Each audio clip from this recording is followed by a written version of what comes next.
Hello guys, welcome to Learn Extra Live.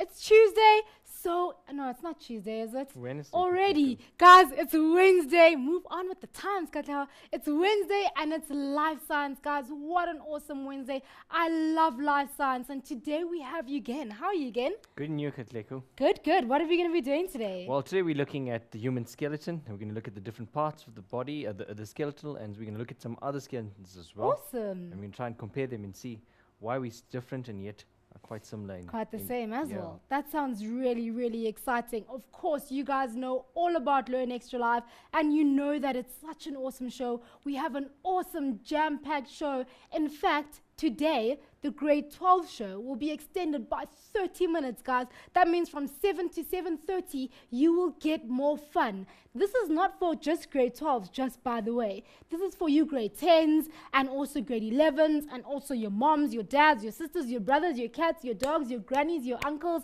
your chickens, anything that you may have hidden in your house. You must tell them to join us from 7 to 7:30 because there will be an After Earth special, guys. This means that we will be doing lesson plans from After Earth. By now, you know After Earth, that movie with the awesome duo, Will Smith and Jaden Smith. I love them so much. And also, you need to stick with us because we will be showing you a clip of that as well. So we'll be doing lesson plans and also we will be crossing over to Macmillan where they will be launching their digital, guys, listen up, digital ebooks. We'll be crossing over to them live on Skype and we'll be chatting to them. It's going to be really awesome. So join us on Facebook.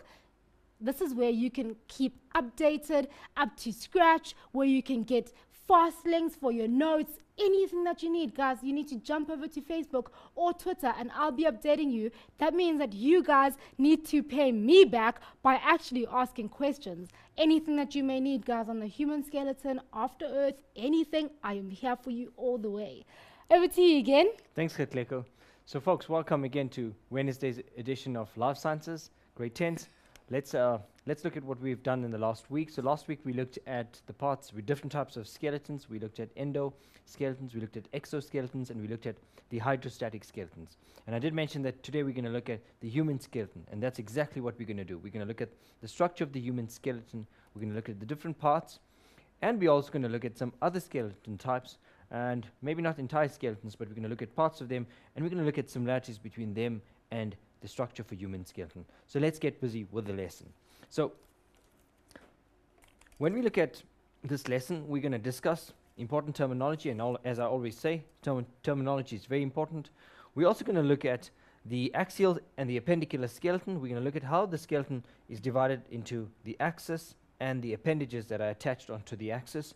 We're going to discuss the functions of the skeleton. Very importantly, we should understand the different parts and their functions and how they adapted to perform their functions. And finally, we're going to work through some revision questions right towards the end. So let's move on to some important terminology that we will come across and we've come across in the last lesson as well as the previous lessons. So appendicular skeleton, guys. The word appendicular refers to appendages. So obviously this refers to the appendages attached onto the skeletal system. The axis refers to a long vertical line along which the body is divided into left and right sides, and so we're going to look at what the axis is. The cranium, we're going to look at the structure of the cranium and how it's made up. We've discussed chitin last week. We spoke about how some skeletons have lots of chitin in them, especially animals that have an exoskeleton. We've discussed endoskeletons last week. We said that endoskeletons are skeletal systems that are within the body. Exoskeletons typically found in animals that have an exterior body covering. We're going to look at ligaments and tendons over the next week when we discuss joints, movement, and ligaments. We're going to look at the girdles today. We have two types of girdles, the pectoral girdles and the pelvic girdles, and you need to constantly refer to these terms as you go through your notes. We're going to refer to the thorax or the rib cage. We're going to talk about the sternum, the breastbone. We're going to look at the structure of the vertebral column and what it's made up of. And these are the vertebrae. I've not mentioned the specific bones in details. We're going to discuss these as we go through. So very quickly, let's look at the structure of the human skeleton. Now obviously, here we've got lots of bones in this diagram, but I've actually brought a friend today, Mr. Bones. We've got him with us in studio, and he's going to join us for a lesson. and we're going to look at the different bones as well. So very, very quickly, we can look at the human skeleton and we can divide it into two sections. We talk of the axis, that's the vertical plane along which the body is divided, and we talk about the appendages, which are these structures. So we have the appendages along which are attached onto the main axis. So what is the axis made up of? The axis is made up of the skull, the vertebral column right here, and the thorax or the rib cage. When we look at the appendages, would refer to the parts that are attached onto the axis. So it'll be the girdles, it'll be your limbs, your forelimbs, it'll be the pelvic girdle, as well as your hind limbs. So we're going to look at the structure of each of these different parts and the structure of the vertebral column in detail as we go through the lesson. Okay, so when we talk of the human skeleton, we refer to the humans as having an endoskeleton, that is a skeletal system that is made up of bones found internally. Humans have their skeleton made up of hard bones. Unlike certain other organisms that have a soft endoskeleton, and we spoke about sharks last week when we said that they have their skeleton made up largely of cartilage, which is much softer, which gives them more flexibility and allows them buoyancy in water. Human skeletons are much harder. They're made up of bone, and if you know that bone has got lots of phosphate, calcium in it, and that is what strengthens the bone. In the body, we obviously need to know some unique characteristics. The longest bone is the thigh bone, which is the femur. And by the way, the smallest bones. Katleka, which would be the smallest bones in the body? Just a guess. Just a wild guess. I don't know. Do you want to tell me? You probably heard about it before. Another clue? Is it on the feet, maybe? You've heard about it before. Is it on the feet? No. Is it in the ears? Ears. Yeah, absolutely. That's it, ears. Yes, and these bones actually don't grow from the time you're born. So there are three bones in the inner ear: the hammer, anvil, stirrup, the malleus, incus, stapes, and these bones remain in that size from the time you're born, and hence they refer to as probably the smallest bones, of which the stirrup is so the they do not one. grow. So you're born with them, you die with them. Yep, and they don't change in size, and they play a very important role in not necessarily in the support, but in the amplification of sound. So that's a good, interesting point for us to take forward.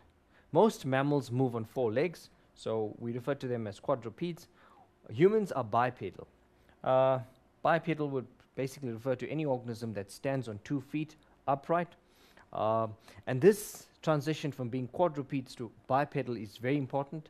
There are unique characteristics that bipedal organisms show. We're going to look at those characteristics and how we can decide just by looking at the structure of the skeleton whether an organism stood upright or whether it walked on all four limbs. So we're going to discuss that in great detail.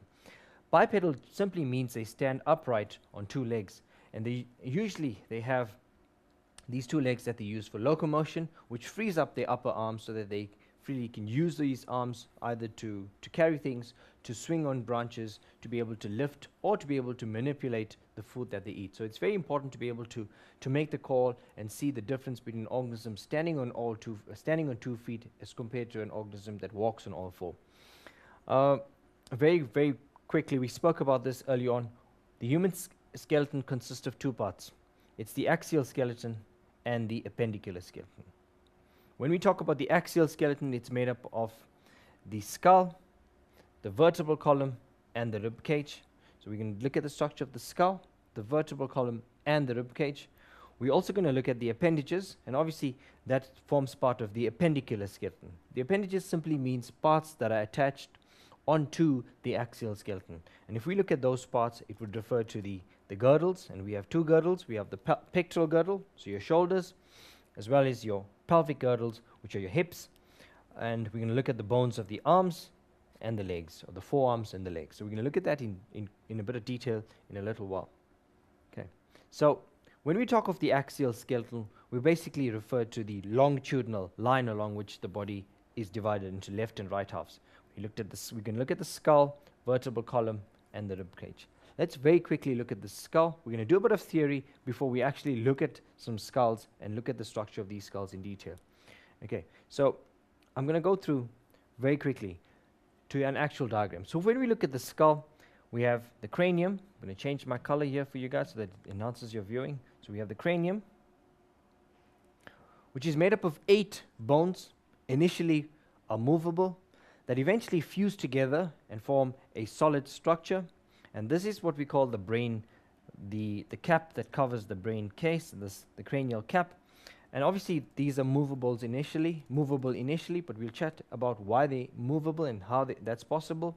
Then we have 2 jaws. We have an upper jaw, and here you clearly see the upper jaw here. Okay, and we have the lower jaw, which is this here. We refer to them as mandibles and maxilla. And if you know that your lower jaw obviously is movable, the upper jaw is attached to the skull, and hence it's immovable. On the lower jaw and the upper jaw are teeth that are fixed onto them, and these play a very important role. So we're going to very briefly look at the types of teeth. We're going to discuss the importance of having teeth and how, by looking at the teeth structure and formation, we can relate that to the type of animal, the type of feeding it does. So very quickly, so we can also refer to the upper jaw as the maxilla and the lower jaw as the mandible, as we clearly stated here. A characteristic of most jaws, of human jaws, is, and I know Katleko, this is something that she looks for in men, is the sharp cheekbone, the distinct cheekbone that we see. Am I right? Is that something that enhances?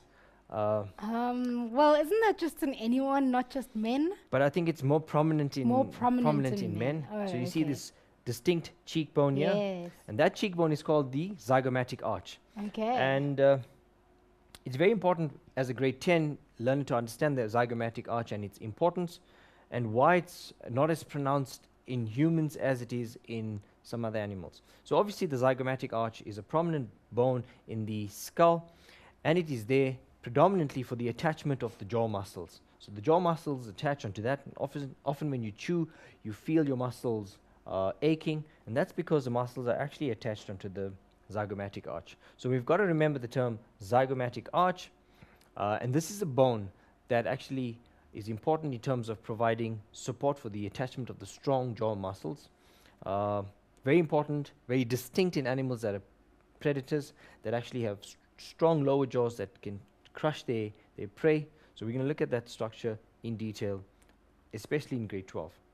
We go on to the skull. We spoke about different types of teeth.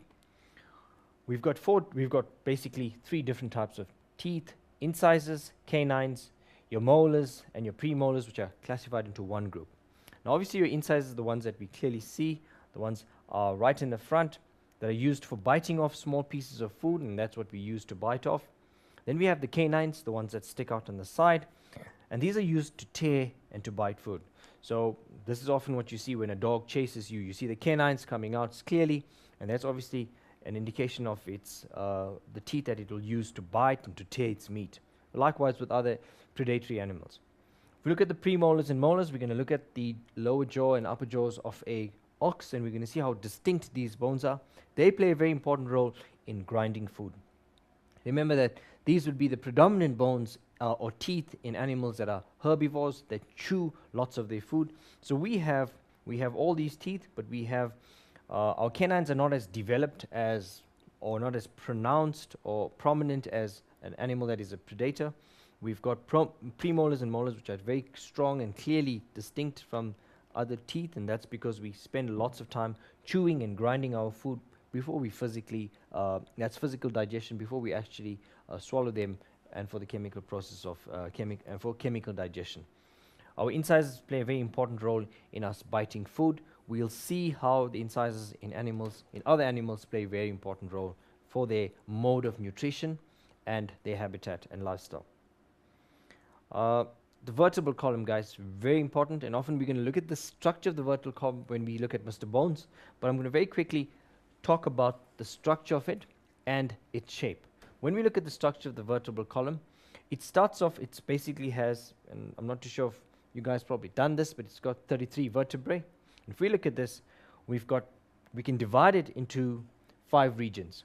We have the cervical region, that's the region around the neck, and this is made up of 7 vertebrae. The first 2 are called the atlas and the axis. And these are the two vertebrae that allow for the movement of your neck in a plane that allows for rotation of your neck. So very important. We can look at the structure of an atlas vertebrae and we see why a movement is brought about along a rotational plane. We then have your other 5 cervical vertebrae, and when we look at this, we see that the neural arches, or the spines at the back, especially in your cervical region, are not as prominent as the thoracic and the lumbar region. So if you think about the muscles in the neck as compared to the muscles in the back and the lower back, your upper back and your lower back, they're not as prominent. And the reason why they're not is because the muscles that are needed in the lower back and the lumbar region are stronger, they're bigger, and they're needed for bringing about movement and flexibility. The next region is made up of 12 vertebrae. It's called the thoracic vertebrae, and these are basically vertebrae onto which the rib cage or the ribs attach onto. And these play a very important role in bringing about protection to the internal delicate organs. So we've looked at the vertebral column. We've gone through very fast. I'm gonna hand you over to Katleko before, and we're gonna go into a break. Thank you again. So guys, we're going to go for a break. During this break, I urge you guys to stay in your seats because the After Earth clip will be playing, guys. So just stay in your seats, watch it with everyone in your household. Call their mom, come over, sit down, watch this After Earth clip, and afterwards, I'll be telling you much, much more about it. Okay, see you just now.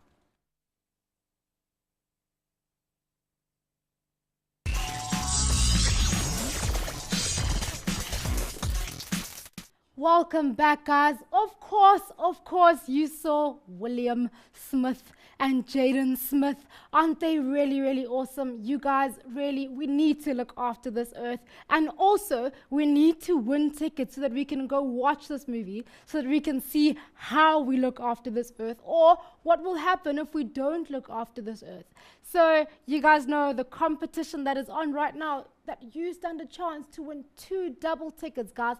2 double tickets to watch the After Earth movie. Isn't that awesome? You can take me if you want, really, because I really want to see it. So the code word that you guys need to go onto the site, which is on Facebook right now, and let me tell it to you, www.learnextra.co.za/After Earth. If you go onto the site, you type the code word, which I'll be giving to you, and I'll be posting it for you on Facebook. So guys, if you're not on Facebook right now, please get those fingers working so that you can jump onto the page, so that you can enter the competition. Now that code word is geological, guys.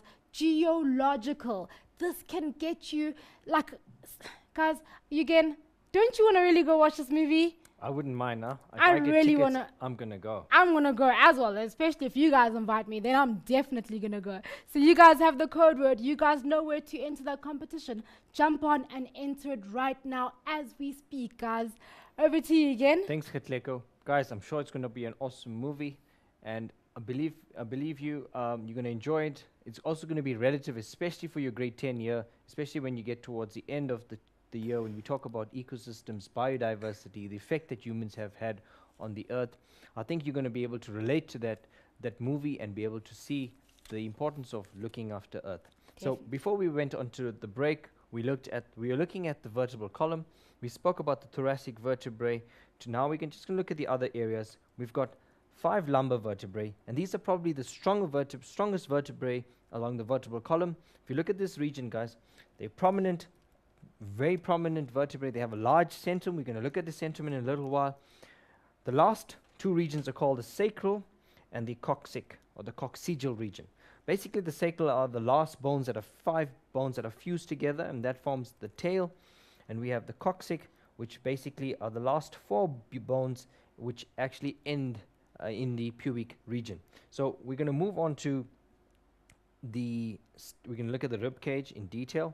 We're going to very quickly talk about the types of ribs and the number of ribs. So we have 12 ribs, 12 pairs of ribs. We have a central sternum, if you look around here, which is cartilaginous. It's not bone, and it's also called the breastplate. we have 12 pairs of ribs, and the ribs are highlighted and clearly numbered. So that's number 1, 2, 3, 4, 5, 6, 7. The first 7 pairs of ribs are called true ribs, and the reason why they're called true ribs is because they have a direct attachment onto the sternum. The next 3 pairs of ribs, pair number 8, 9, and 10, are called false ribs because these are attached to other ribs, and that then attaches onto the sternum. So their mode of attachment is not directly onto the sternum, they indirectly attached along with other ribs, and then they attach onto the sternum. So we refer to these as false ribs. By no means that they're not ribs, it's just that their attachment is indirect. They attach together with other ribs, as you would see here, and then onto the sternum. And then we have our 12th pair, which is a pair of floating ribs, and these floating ribs basically are the ribs that are not attached to the sternum in any way. So you clearly see them here. These are your floating ribs, and they don't have any direct attachment onto the sternum. You often find that sportsmen, especially rugby players, easily fracture or break these ribs, and it's because they don't have an immediate attachment onto the sternum. I know that some models as well, Katleko, you might confer this, in terms of to reduce their waistline. Yes. They actually have that surgically removed. So it is a procedure that's done. Some of the learners may ask, why is it there? Does it have a function? And if we look at from an evolution point of view, these ribs have actually gradually lost their function. Our ancestors or animals that relied on them had lots of them. We don't really need that now, and hence they've lost their direct attachment onto the sternum. So that's a bit of extension for you as well. So if we move on to the appendicular skeleton, we're very quickly going to look at these bones before we actually look at some of the bones on Mr. Bones. So we spoke about the appendicular skeleton having 2 girdles. We looked at the pectoral girdle and the pelvic girdle. So the pelvic girdle, this is a pelvic girdle of a female and a pelvic girdle of a male. Basically, a girdle is made up of 2 halves. We've got a left half and a right half, and each half is made up of 3 bones: an ilium, an ischium, and a pubis. And these are the 3 bones that are fused together to form the left half. So if you look at the ilium here, guys, here we see the ilium. Okay, then we look at the ischium, which is this bone here. And then we look at the pubis, which is what I've just labeled the pubis down right here. We go all the way here, right in the middle there. Okay, so we've got 3 bones that make up each of these girdles. We're going to look at the comparisons between the female and the male in a little while. Just go up to we're going to look at the forelimbs and the hind limbs. Essentially, guys, you would know these bones, but more important than not, we got to understand why we do this and the continuity into grade 10, 11, and 12. We talk about in grade 10, we look at the structure of the limbs. We look at the similarities between the bones in the upper arm and the lower arms, on the lower limbs. They're quite similar, except that they're called differently. The reason why we need to understand the structure is so that we can apply this to an extension topic in grade 11 when we talk about the similarities in the limbs structures of different vertebrate animals. We look at the pentadactyl limb and we see how they're similar. So when we look at the upper arm, guys, we have the clavicle and the scapula. The clavicle is basically the collarbone, and here we clearly see the collarbone, an S-shaped bone. We see the scapula, which is the shoulder blade, and that's the blade that's attached at the back of your bone, of your back, and it allows for flexibility of your arms. And then we see the humerus here, and that is attached onto the pectoral girdle. The humerus, guys, often find it difficult to remember the differences between the humerus and the femur. Remember, the humerus is in the hand, and H for hand, and that's an easy way to remember the humerus. We also have the hinge joint. At the hinge joint, we have 2 bones that form that hinge joint. We have the radius and the ulna, and this is the forearms that are able to rotate, and that's because of the radius and the ulna. The hand is made up of your carpals, and there are 7 bones that make up the carpals. We have then the metacarpals, that are the bones that make up the fingers, and then you have the phalanges, which are the tips of the fingers. So in all, we've got we've got carpals, metacarpals, and phalanges in the arm, in the hand. We've got the ulna and radius in the forehand. We've got the humerus in the upper hand, and we have the clavicle, which is the shoulder blade, and the scapula, and these are bones of the forearm. When we compare these bones to the lower limb, we can see that we've got the pelvic girdle, which is here. We looked at the structure in a little while. We've got the femur, which is the longest bone in the body, and we've got an additional bone in the lower limb, which is called the kneecap, and that kneecap is also known as the patella, and that provides protection for the nerves in the knee. It's the hinge joint that actually allows for movement. In the lower limb, we've got the tibia and the fibula, which is similar to the radius and ulna in the hand. We've got 7 tarsals, similar to the 7 carpals. We've got metatarsals and phalanges. We've got 14 phalanges collectively. Okay, so we've looked at the structure of the skeleton. I'm now going to move on to, we're going to look at, we've got Mr. Bones, we're going to look at some of the structure, we're going to look at the cranium and some other bones from other animals as well. So before we start, we spoke about the cranium and that the skull was made up of many different bones. Here if we look at the cranium of a human skeleton, this is obviously Mr. Bones, we've just taken his skull off, and here we clearly see sutures or sort of little stitches, and this is an indication of bones that were initially movable. And as you'd see here I've got a little enlarged model of it, and these bones, guys, if you move these apart, and you clearly see sort of a very serrated edge, and these look like stitches. These bones at one stage were fused, or are fused, they become fused, but initially they were movable. And the reason why they're movable is that, Katlika, would you be able to guess why they're movable during birth process? Yeah, so that the skull becomes smaller. Absolutely. Or compressed. And you notice that often parents talk about being very gentle with babies. It's because these bones have not yet fused. Once these bones fuse, and that happens after about 3 or 4 years, these joints become immovable, and they're now known as sutures. So they play a very important role, and the reason why they're movable is important in the birth process. You'd see these typical sutures even in the skeleton, the skulls of other animals as well. A very characteristic of the ability of these bones to move is to facilitate the birth process. Okay, so that's that. We also need to look at a very important structure which I've included in the notes, which is called the foramen magnum, and this is the hole at the base of the skull. And if you look at the hole at the base of the skull, basically this is what allows the vertebral column to connect to the skull, and within the vertebral column is situated the spinal cord. So the spinal cord attaches to the brain, and it's protected within the vertebral column. And this little opening is called the foramen, refers to the opening, and obviously it's called magnum, which relates to the opening of the skull, which allows the vertebral column to enter. What is very important is also to understand the position of the foramen magnum in relation to the skull. I mentioned earlier on that we are bipedal, that means we stand upright.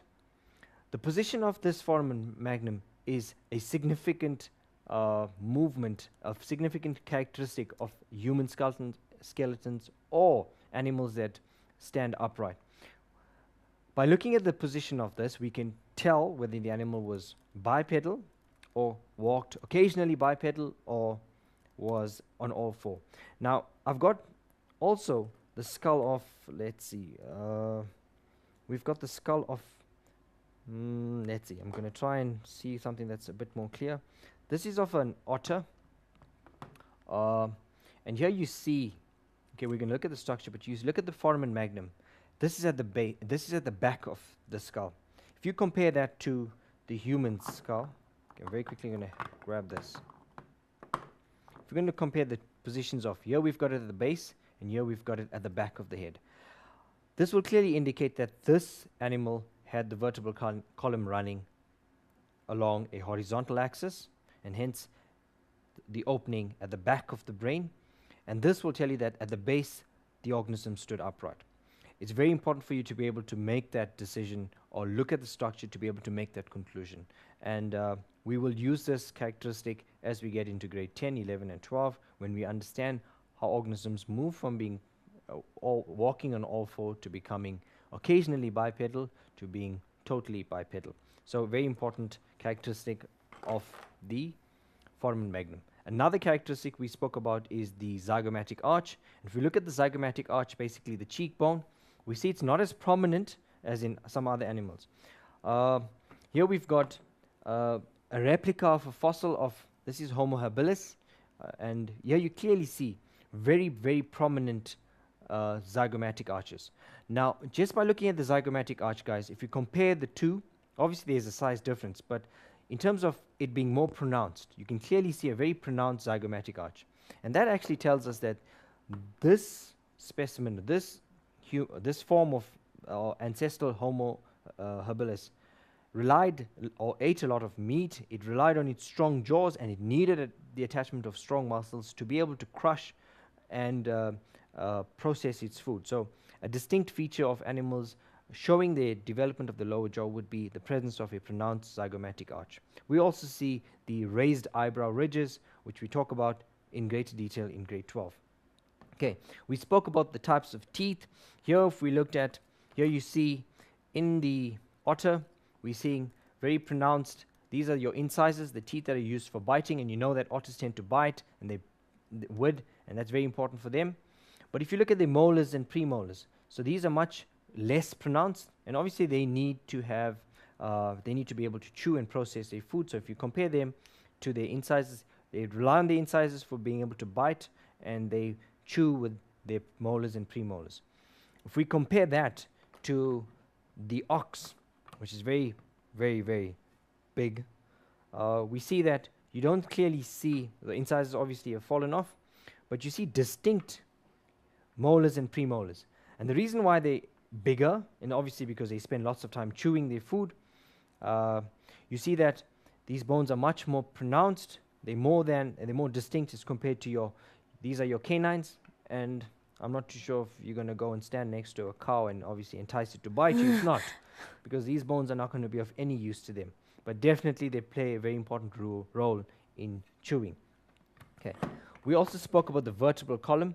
Here we've got the, and if we compare that to the vertebral column of a human, this would be, if I were to hold this upright, which would not be a good representation, this organism would be that of an ox. You see the last, these would be the lumbar region, and then we go on to the sacral region and the coccyx. But obviously they have a tail, so you find that the coccyx, the coccygeal bones, this continues into the tail, and they're able to move their tail.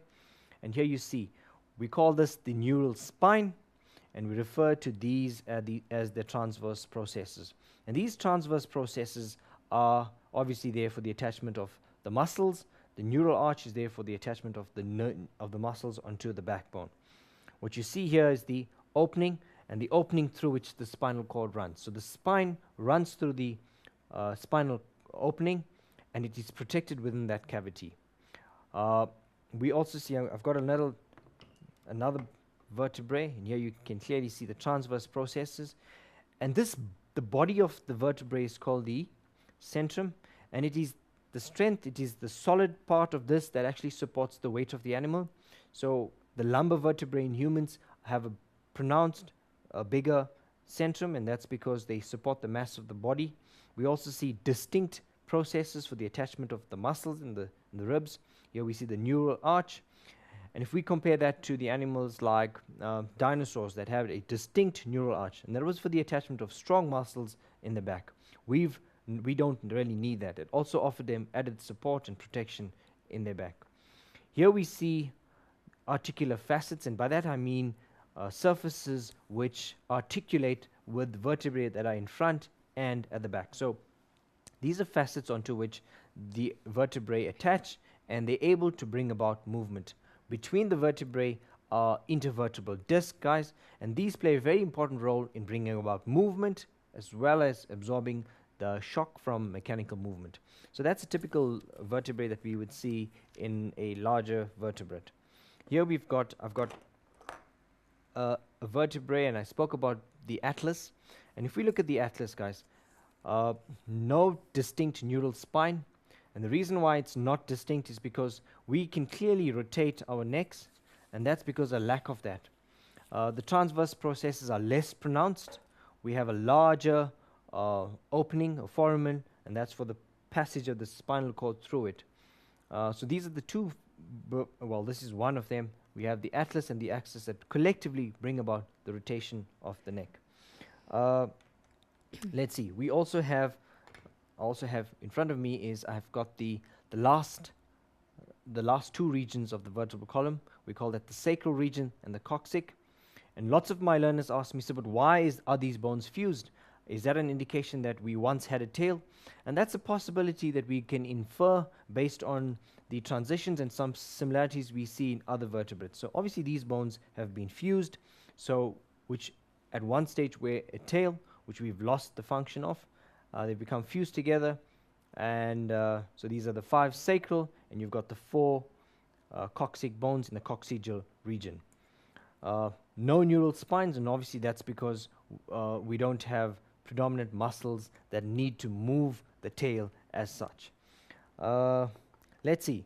So the other bones that we're going to talk about is, I'm going to go back to, this is our friend Mr. Bones, and we referred to the skeleton as having an axis, that's a vertical plane along which we found the skull, we found the thoracic or the rib cage, and we've got the girdles. If we turn around, guys, we can clearly see the pectoral girdle, which is made up of the triangular scapula, and then you've got your clavicle, which is the collarbone here, and that's an S-shaped bone. In the glenoid cavity, we find the head of the femur rotating in there. You've got the radius, the ulna, the carpals, the metacarpals, and the phalanges. If we look at the lower body, we've got your pelvic girdle made up of the ilium, the ischium, and the pubis. And what is characteristic of the pubis would be during birth is that it has the ability to move apart slightly so that it can facilitate the process of birth. If we compare the pelvic girdles of males and females, we'll see that there is a distinct difference in the shape of these. Females tend to have a more bucket-shaped pelvic girdle. The coccyx region tends to be a bit further back, and that's basically to facilitate the process of birth. In the lower legs, in the limbs, we've got the longus bone, which is the femur. We've got the patella or the kneecap. We've got the tibia and the fibula. We've got your tarsals, metatarsals, and your phalanges. So that's a very quick look at it. What I wanted to point out was the ribs, and we spoke about your true ribs. We also can see we've got your ribs that are called the false ribs, and that's because you can clearly see a point of attachment together, and these fuse then to the sternum. And here you see your floating ribs, which have no direct attachment to the sternum. Okay, so we've looked at that. We're going to go in for a short break, and then when we come back, we're going to look at some revision questions, which I think are very important to do. Awesome, thank you again. So guys, we are going to go for a quick break. During this break, please enter that competition, guys. Really, I know that you guys want to win those tickets, but to win them, you have to actually enter the competition. If you are on Facebook right now as we speak, you will see that I've posted everything that you need to know, guys. The code word, the site that you need to log on to enter, everything that you need to know, what After Earth is all about. Everything is on Facebook, guys. And if you have any questions, please never fear, ask them during the break. See you just now.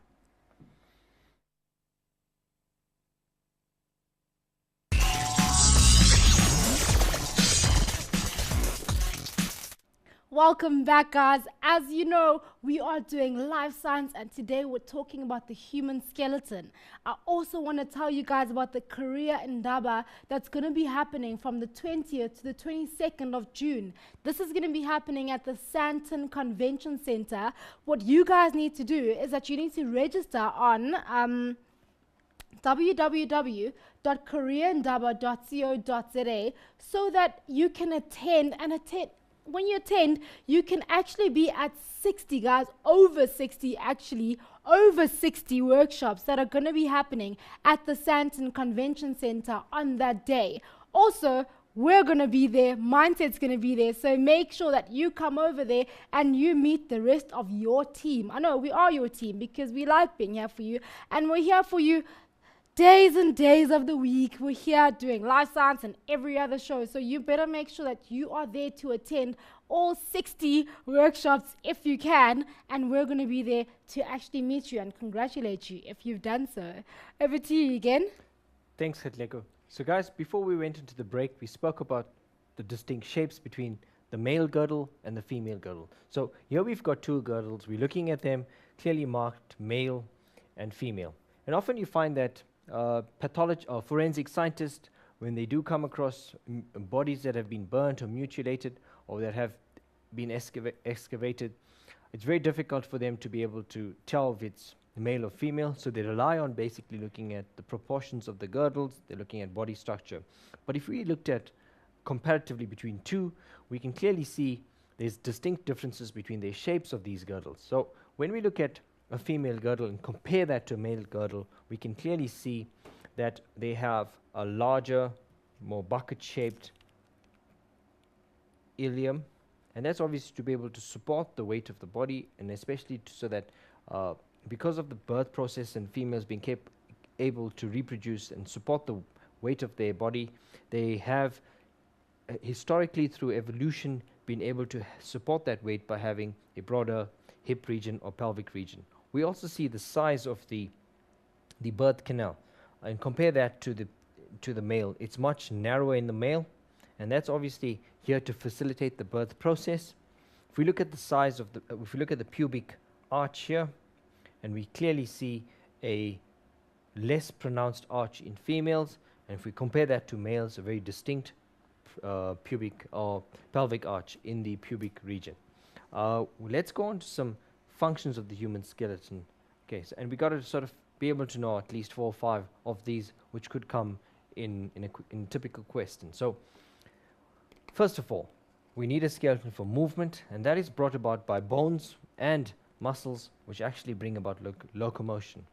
It plays a very important role, and we saw last week we spoke about the functions of an endoskeleton, and most importantly, it provides protection. And protection to those delicate organs and delicate parts. We saw that the skull has got a hard cranium that protects the brain. We also spoke about the rib cage protecting the heart and the lungs, and we see that it's very important in terms of protection. It also plays an important role in support. So it gives the body support, strength, and more importantly, it gives us shape, and that's how we have posture. It is also used as an organ of storage, and especially for minerals and salts.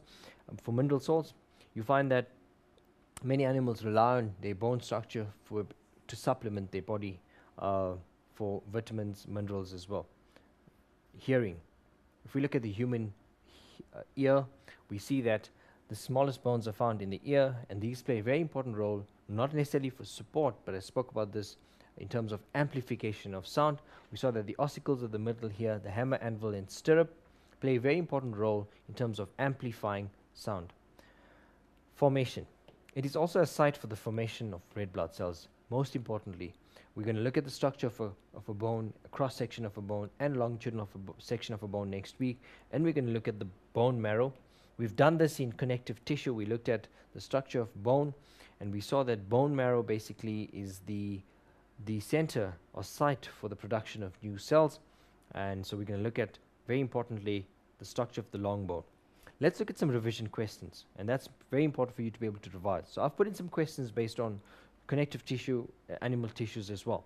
So let's read. Choose the correct answer and write the correct letter corresponding to the correct answer in the table below. Failure to do so will result in you losing marks. So it's very important. You got to write only the letter and not the entire answer. So the bones of the hand are called. So we've got some options here, and very quickly we're going to go through them. So off the hand, guys, if we remember, carpals, metacarpals, tarsals, metatarsals. Okay, so your metatarsals would be in the limbs, your carpals, your tarsals, right? So it'll be the carpals. The phalanges are the ones in the fingers, and we eliminate that. So we're going to look at the bones in the arms, in the hands are the carpals. Okay, the next question. Which of the following joins bones to bones? And obviously we haven't done this today, but we're going to do this next week. We have two distinct, we have tendons and ligaments, and often learners are confused between the difference between a tendon and ligament. So if you think about what a tendon does, a tendon basically will join your muscle to a bone, and your tendons join your bones to bones, and your ligaments will join your muscle to a bone. So the following join bones to bones, the answer would be a tendon, as a ligament will join a bone and muscle. Okay, we will do this next week. Okay, let's move on to, we're going to go on to the fourth question. A disease that causes the cartilage to wear away at the joints resulted in Mr. Lamson having hip replacement.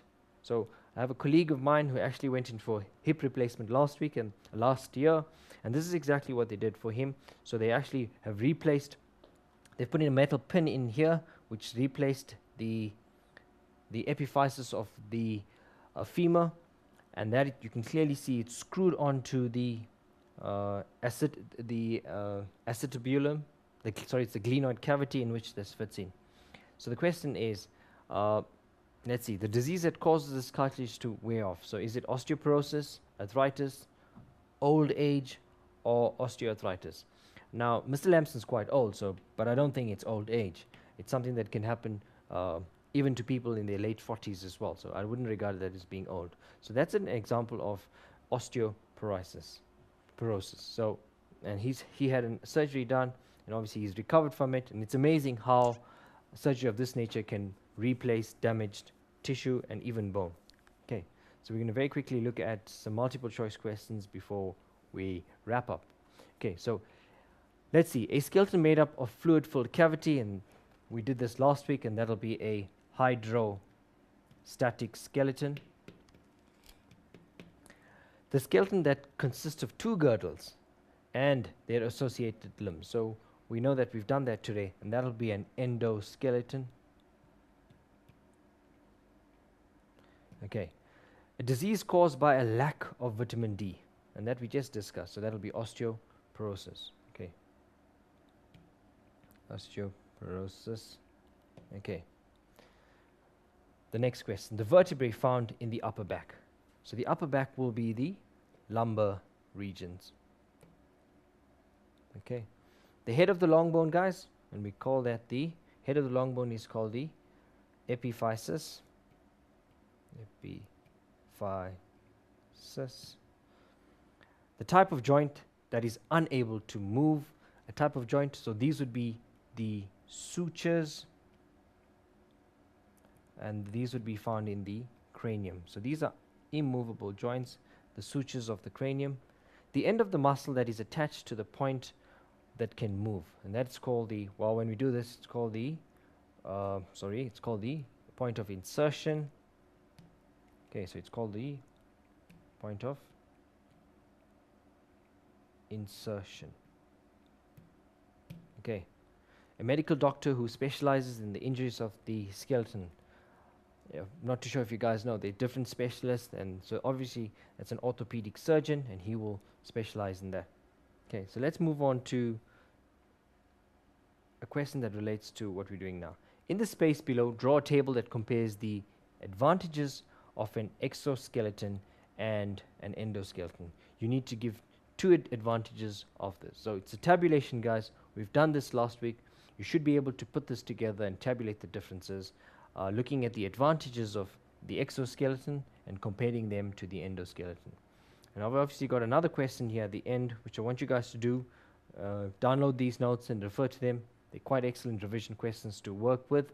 Here we've got the skeleton, and we asked to provide labels for different parts. And very quickly, look at the parts and label them, and then we move on to some other questions. So I might not have time to go through this, but obviously you guys have access to these notes. You can download them. I'm going to chat to you next week. I'm going to hand you over to Katleko. Okay, so we have a question. This question is by, sorry, my computer's having problems today. Okay. Okay, so this question is by Daniel. He asks, so the structure of female and male skeleton, the structure of the female and male skeleton, it does not look the same because of the pelvic girdle. So I think he's asking, is the structure of the skeletons don't look the same. Is this because of the pelvic girdle in each of the skeletons? He's quite right. We can infer that they're distinctly different, and that's not the reason why they looked only different, but definitely the size of the girdle are different. We looked at the pubic bones, we looked at the pubic symphysis, and even the size of the ilium. So they're Awesome. definitely different. Awesome. Thank Cool, you guys. very much again. Thank you guys for joining us today. But before that, I need to announce an awesome winner of the 2 After Earth tickets, guys.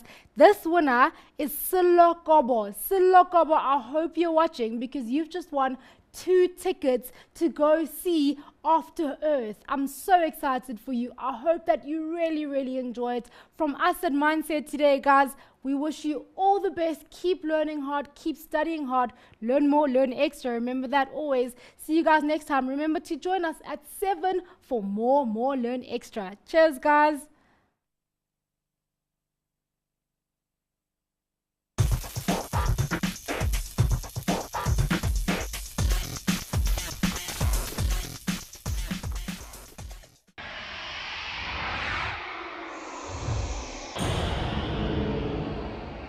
We're going to look at the structure of the vertebral column and what it's made up of. So, and these are the vertebrae.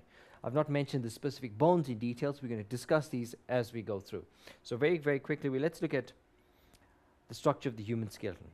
Now obviously, here we've got lots of bones in this diagram, but I've actually brought a friend today, Mr. Bones. We've got him with us in studio, and he's going to join us for a lesson, and we're going to look at the different bones as well. So very quickly, we can look at the human skeleton and we can divide it into 2 sections. We talk of the axis, that's the vertical plane along which the body is divided, and we talk about the appendages, which are these structures. So we have the appendages along which are attached onto the main axis. So what is the axis made up of? The axis is made up of the skull, the vertebral column right here, and the thorax or the rib cage. When we look at the appendages, would refer to the parts that are attached onto the axis. So it'll be the girdles, it'll be your limbs, your forelimbs, it'll be the pelvic girdle, as well as your hind limbs. So we're going to look at the structure of each of these different parts and the structure of the vertebral column in detail as we go through the lesson. Okay, so when we talk of the human skeleton, we refer to the humans as having an endoskeleton, that is a skeletal system that is made up of bones found internally. Humans have their skeleton made up of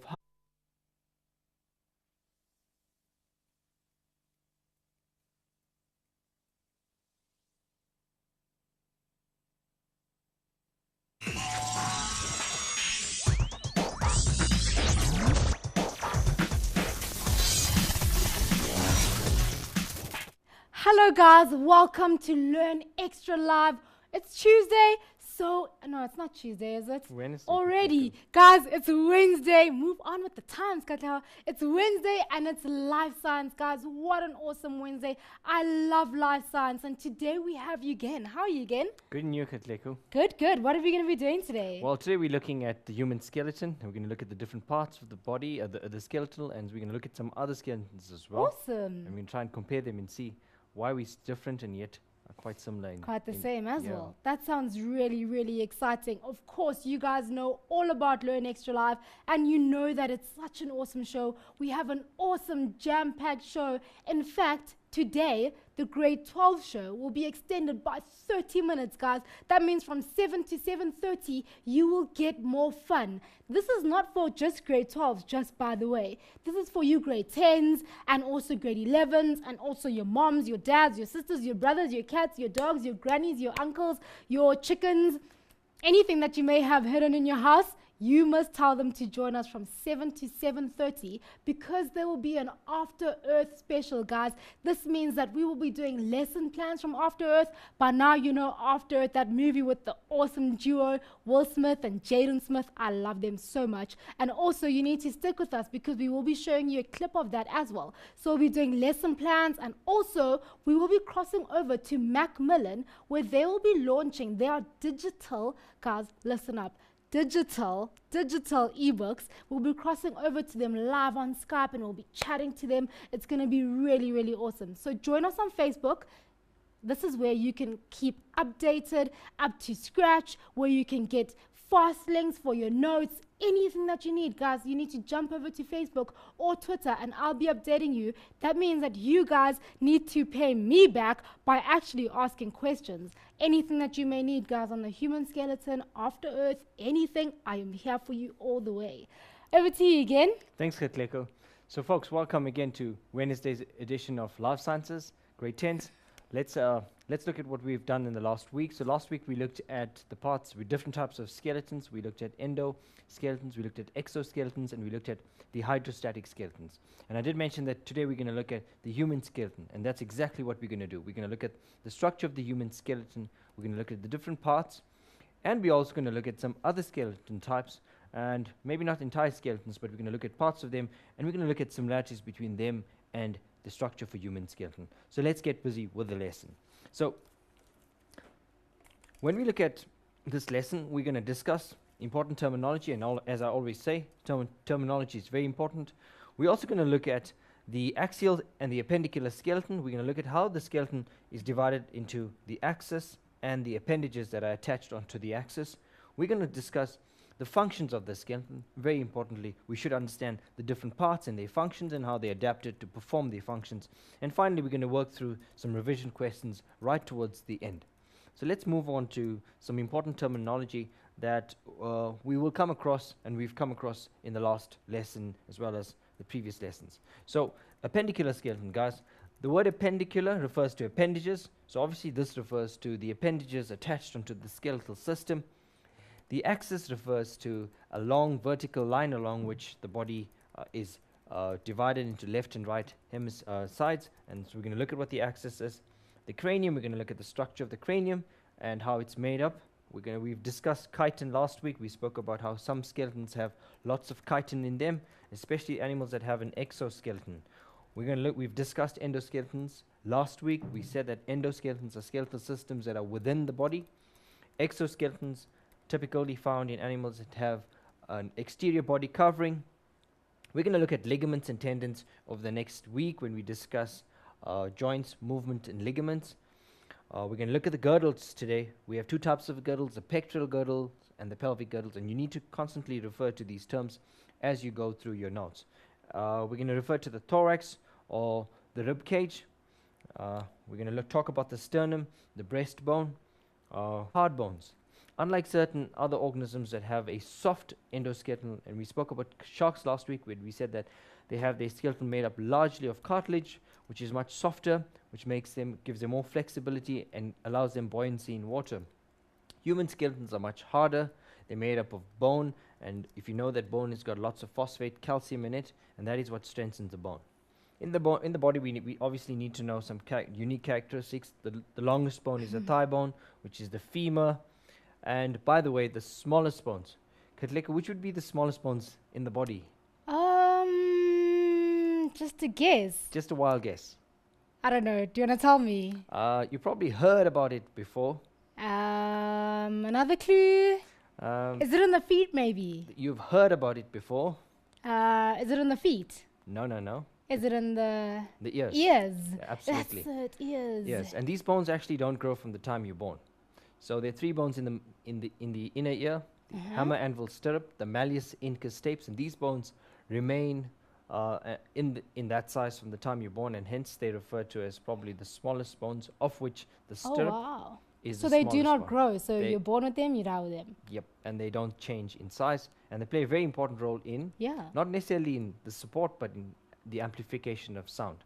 So that's a good, interesting point for us to take forward. Most mammals move on 4 legs, so we refer to them as quadrupeds. Humans are bipedal. Bipedal would basically refer to any organism